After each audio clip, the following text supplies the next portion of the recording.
So we're going to talk about phloem today. As a refresher, xylem transports water. Does anyone remember what else xylem transports besides water?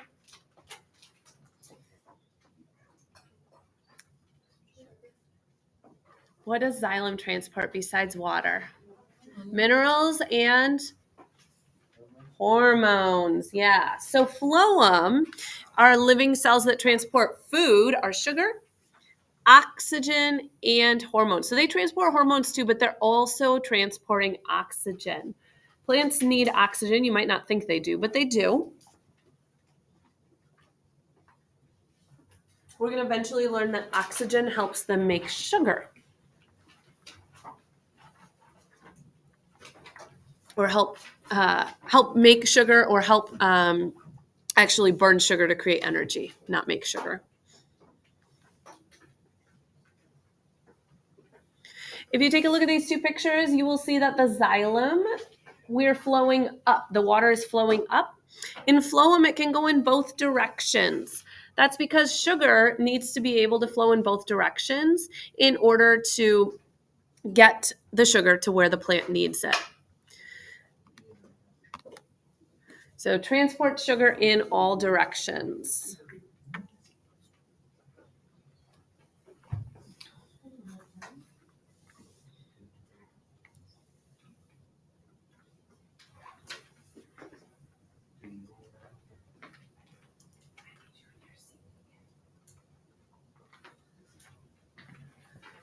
All right, so let's look for a second here. Where is sugar made in a plant? What part of the plant you think? Where do we do photosynthesis? Yeah, the leaves. So sugar is made in the leaves of a plant. So that's where we're going to have a lot. Which part of a plant do you think doesn't have a lot of sugar then? The roots, because they're underground and they don't have access to sunlight. So we need a way to get the sugar from the leaves to the roots. The roots are growing and the roots need sugar and energy as well. So we call an area with lots of sugar a source. Sometimes we'll also say that a source is just where the sugar is made. On occasion, it can get a little tricky saying, oh, it has lots of sugar, because if we're moving a lot of that sugar away, now it doesn't have any sugar or it'll have a lot of sugar. So sometimes we use where sugar is made. I have leaves written down here. It's not always, we're making sugar in the leaves. So a lot of times the source is the leaves, but this changes depending on the season. Because if we don't have leaves in the winter because they fell off and they died, well, our source is not going to be the leaves then.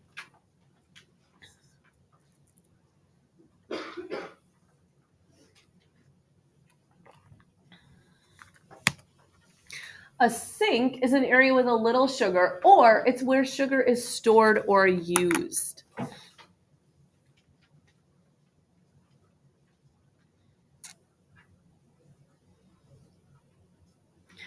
If you imagine you have like a piggy bank, and every time you have change, you put it in that piggy bank. Well, your piggy bank is kind of like a sink.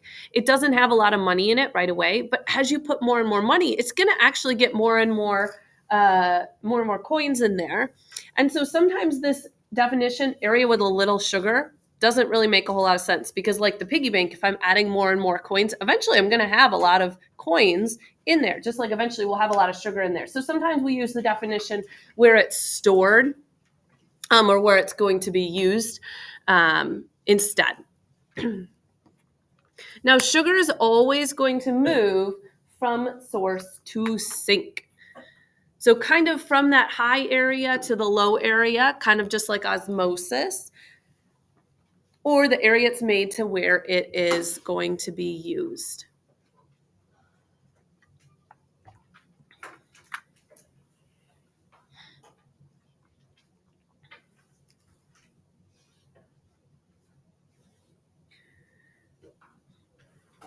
So let's talk about how this process works. So this process is called translocation.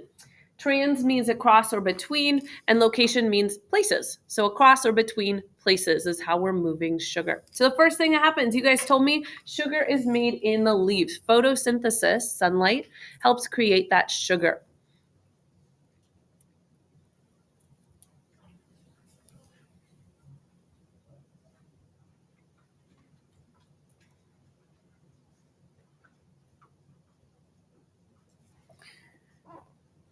Remember we said that sugar, because there's a lot of it being made in the leaves, we call the leaves the source. So up on that picture, you can see the source cell has a lot of red dots there showing a lot of sugar. So our sugar is going to go into the phloem. It uses active transport because sugar is a really big molecule. It's hard to transport.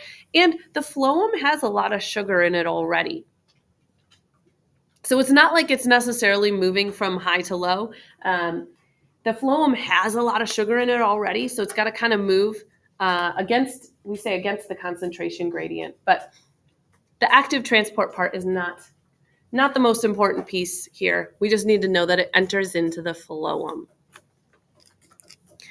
All right, so from here, some complicated things happen. You don't have to write anything from this slide. I'm just going to show you a basic overview. So we still have our source cell, all right, over here.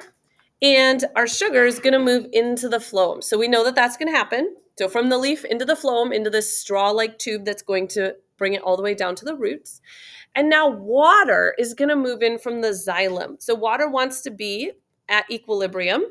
So water is going to move into the xylem here to kind of be equal. Now the problem is my cell here in the middle, the phloem cell, has so much stuff in it. It doesn't want to have that much stuff in it. It's kind of like if we were to pack a whole bunch of people in this room, you'd be pushing to get out. So where's it going to go? Well, it's going to go to wherever the sink is, towards the sink cell, because there's less sugar there. Now, I'm going to go into like a little more detail about like why this happens. If you're like, Ms. Frankson, I don't really care about the technical part of it, that's fine. You're not going to be tested on these percentages and stuff. But if you're like, hey, I want to know more of the details, tune in. Otherwise, you can glaze over for like the next 20 seconds, okay? So if we take a look, sugar is still going to be moving in from our source cell, okay? So we're going to move some sugar in. When we do that, we get more sugar in the phloem. So we just added more sugar here in this middle phloem cell. So our percent of sugar is going to change. It's going to go up. So notice my percentage of sugar went from 20 to 30. And when my percent of sugar goes up, my percent of water goes down, even though we didn't take any water out of here. Now what we notice is our water is not at equilibrium. Our water is not in balance. So we got 80% water and 70%. We know water goes from the high percent to the low percent to get to equilibrium. So water is going to move back in. Water is going to move into the phloem so that it ends up being back to an equal percent. Well, now we just added a whole bunch of sugar and a whole bunch of water in here. So the problem is we got stuff pushing on all directions it wants to get out. And so it's going to end up going to the sink. I have it pointing down because we're pretending these are the leaves and it's going to go into the root. Okay. All right. Everyone back with me now? The details of that aren't super, you don't need to know a ton of those details. You just need to know sugar goes into the phloem, water goes into the phloem, moves down. Okay. That's the basics that you need to know. All right. So let's write this in our notes. So the water moves into the phloem and it increases something called turgor pressure. It's just the pressure in the cell.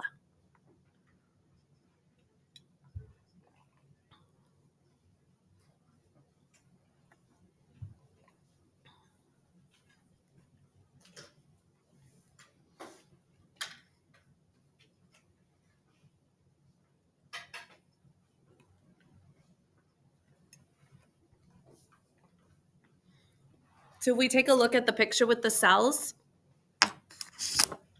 this cell on the left has a high pressure because it has so much stuff in it. It has so much water. The cell on the right does not have a lot of water. So plants actually stand upright because of a couple things. The first thing is that they have a cell wall that helps them stand upright. But the second thing is they have to have enough water. If you don't give a plant enough water, it's going to wilt and droop. And that's because there's not enough pressure inside of the cells. There's not enough water pushing on the outside. All right, so having so much stuff, once we add in the sugar and the water in here, having so much stuff in there causes the sugar and water to go from the source to the sink. In this case, it's down, but it might not always be down, okay? Remember, we can move any direction in the phloem.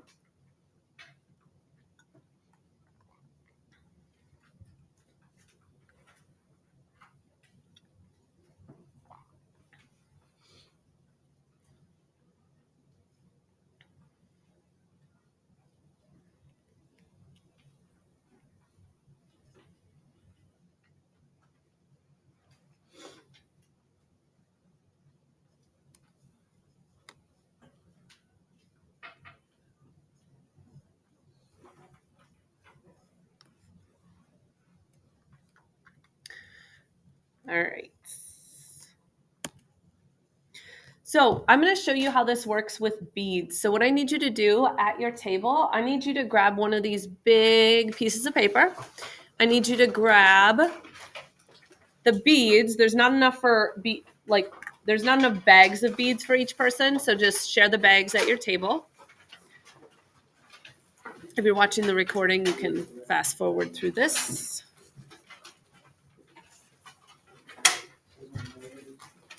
So we're going to set it up exactly how you see it on this picture here with the water, a blue bead for all the water, red bead for all of the sugar in the phloem. So one in each cell.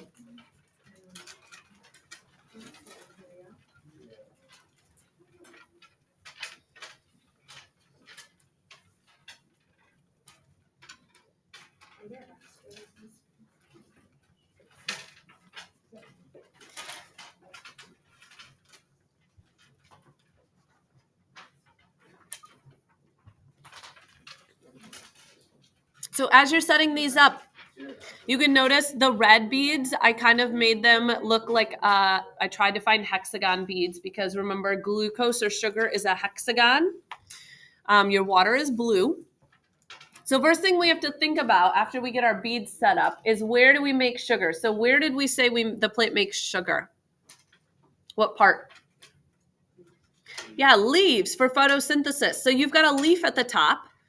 Okay, and we're going to pretend that leaf did some photosynthesis. So we're going to add some sugar. We're going to add some beads up there. You can pick 2. You can add 5. I don't care how many. But add some sugar up there. And remember, because we're making sugar here, there's a lot of sugar. We call this the source.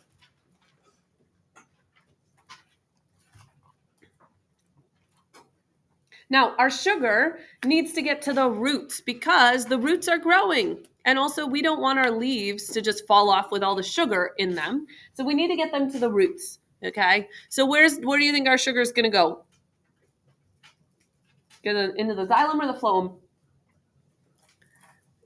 Yeah, into the phloem. So we're going to take our little red beads and we're going to move them into the phloem. So our 2 red beads or how many red beads, you're going to move them from the leaf into the phloem. Remember, we're using active transport. Now, we just increased the amount of sugar in there. So our sugar percent went up. And so the water wants to be at equilibrium. And we need to add more water to balance out all that extra sugar that we just put in the phloem. So our water is going to move in from the xylem. So can you take the top bead from your xylem and move it over into the phloem?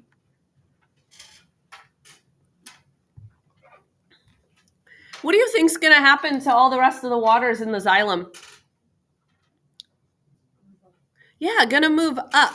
So let's go ahead and move all of our waters up in the xylem. So remember, cohesion and adhesion, sticking to itself, sticking to the sides, are helping it climb up there, okay? Now, our phloem cell at the top has a lot of water and a lot of sugar in it. It has so much pressure. It's pushing on the outside of the cell wall. And so it wants to get out or spread out. And so it's going to move down where there's more room. So we're going to take our water and some of our sugar. You don't have to take all of it, but take a couple of them, water and sugar, and move it down to the bottom of the phloem. So take a couple sugars in your water, move it all the way down. So now the bottom cell has a lot of water and sugar. Where do you think the water is going to go? To the xylem. Yeah, so we're going to move our water back into the xylem. And our sugar is going to go into the roots. So we're going to move our sugar into the sink cell, into the roots. So notice my water went into the phloem and went down, but it's going to go back up. Like it kind of makes a circle. And my sugar just went down to the roots. Remember, sugar doesn't always have to go down. It can go back up too in the spring, okay? Go ahead, clean up your beads. You can you can put your piece of paper underneath your green basket again, and we're just gonna finish our notes here.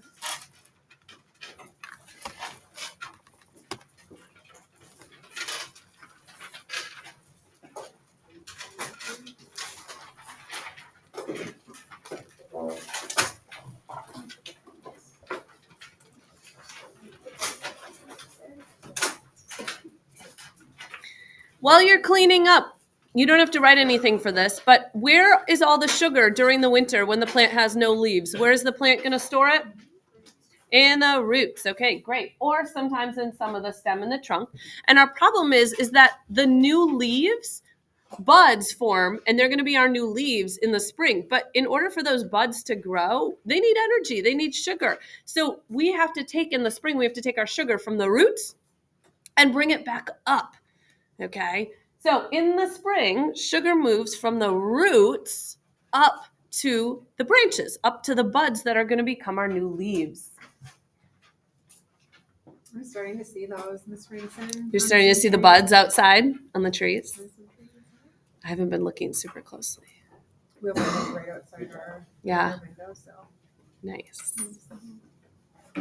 Crazy. And why is this sugar important? Well, if you think about why you need sugar or what happens when you eat sugar, you get energy. So this is why it's so important that phloem moves sugar in all directions, is because we need to get the sugar to whatever parts of the plant need the energy. And all different parts of plants need energy.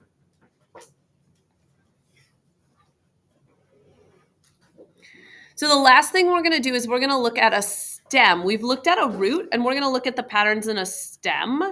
And right now, this stem, we will be looking at some of these stems next week in a lab, but the stem looks a little different than the root, but it still has some of the same parts. So you guys remember what the outside of the root is called? Anyone remember? Epidermis. So we're going to label the outside of the stem has the same name, epidermis.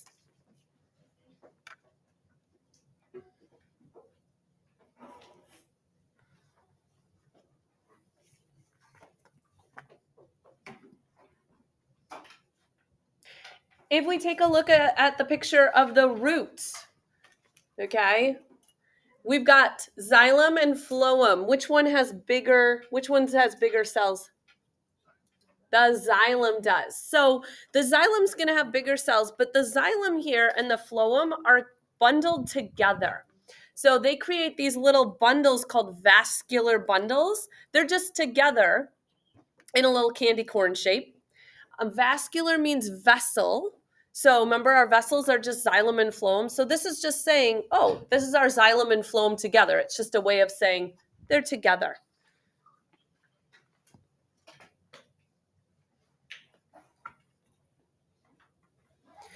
Now, you guys told me that the xylem has bigger cells, okay?